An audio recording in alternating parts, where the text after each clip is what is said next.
Buenos dias, mis amigos, dichosos los ojos y womajica.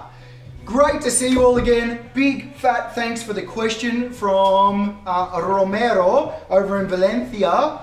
He was asking me about how I adjust my drill bit or mark my drill bit so I know the exact depth that I'm going to when I'm drilling through my cabinetry. So what I do is I measure the thickness of my cabinetry wall, which will be 16 mil, and then I'll just get some tape and I'll put some tape around that right there.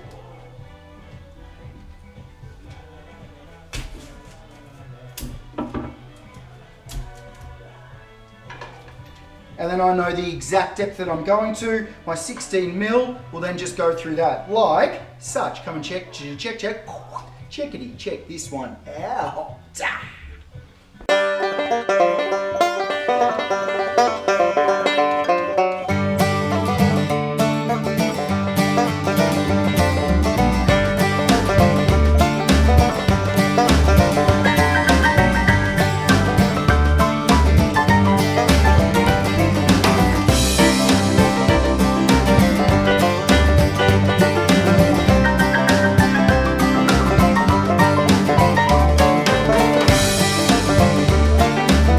And there we have it, it's done. Although this did slip up just slightly, that's easy, I can just re-masking tape where I need to. The other way I can do it is actually make up a timber block or a stopping block on that to actually give me the exact gauge that I want to go to, and then every single hole is exactly consistently done. This is just a quick easy one, just for a one-off. If I was going to do all my cabinets like that, then I'd make sure that I make a stopping block. But that's another lesson for another time. Would you like me to do that? Let me know. Thanks for watching, and like always, hasta luego, see you soon, and stay unreal banana peels all. See you in the soup.